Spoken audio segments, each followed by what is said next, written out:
So a quick little video here. Haven't been posting a lot, so I thought I'll just whip something up here since I was on the reloading bench.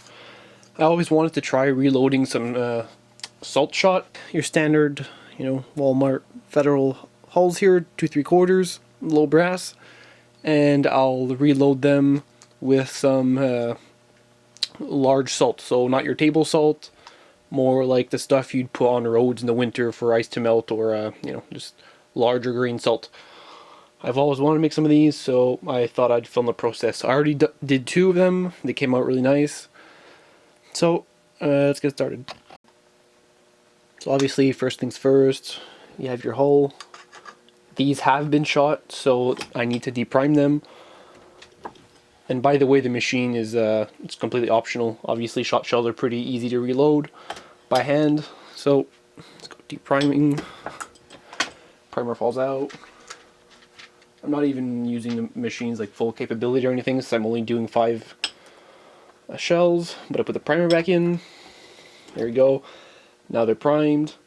Now you need to load up the powder. So instead of loading up the powder, by the tubes, like how it's supposed to be, I'll rotate the shell around, make it drop out of the bushing, like so. And then here's my shell in the bushing. Now I need to measure up my powder. So obviously shot, weighs a lot less, basically nothing compared to lead.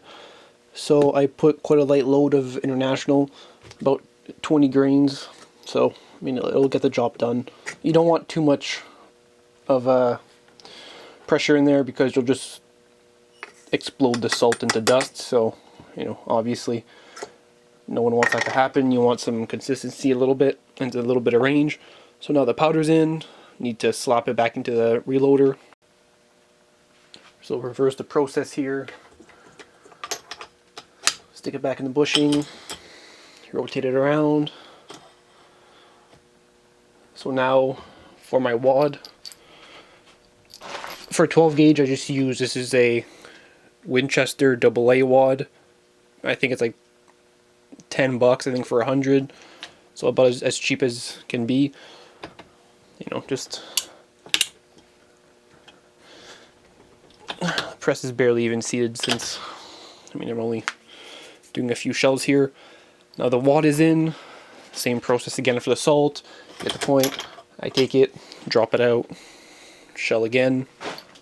Now salt is a bit more different than shot since there's not really an accurate measure for it. So you pretty much just measure it by volume.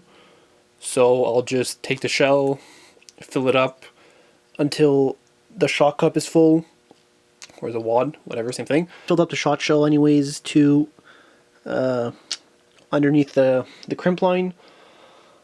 So, like I said, there's a lot less weight in here. I'll just slap it in the machine again.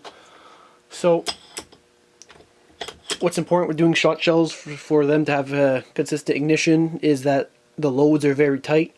Since lead has a lot of weight to it, it really puts pressure on the powder and the wad.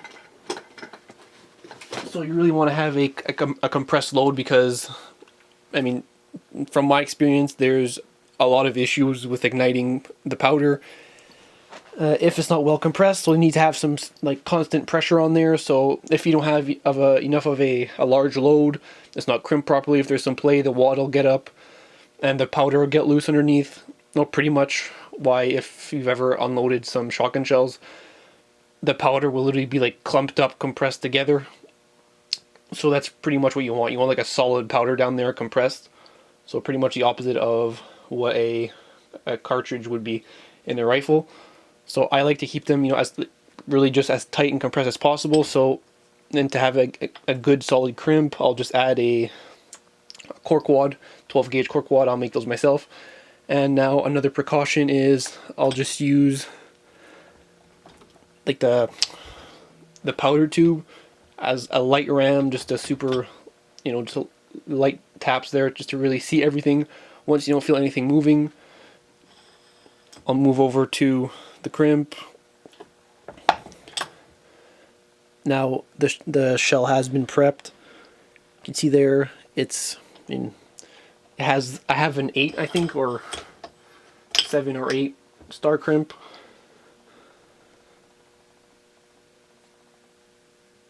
So there you go. Now it's prepped. Next stage is the final stage, and that's crimping. So just leave it in there. I need to hold the press for this because it's barely bolted down.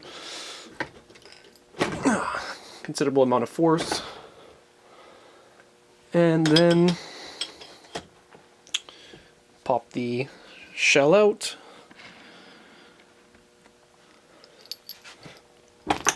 I'll pick it up off the ground. And there you have it. Now, obviously, to determine which shell is which, you might need to label them or do something, but I could tell you guys just by weight, this weighs absolutely nothing. It feels like an empty shell because salt doesn't weigh anything. So even if you have like a loaded lead shell and a salt shell in your pocket, you'd be able to tell just by the weight. But I'll probably like spray paint a little white stripe on here or something just to let myself know it's salt. So yeah, and obviously you could use some like blue hulls or yellow hulls, or they have different different shell companies use different colors for a multitude of different reasons. But yeah, so difference is, I mean, in my books with lead, is lead you have to measure your shot. Salt's kind of light, so you kind of measure it by volume. And just make sure it's pretty compressed in the end, because you really don't want that powder to move. It's going to cause just like uneven ignition. It's going to be just unreliable. So make sure it's well compressed.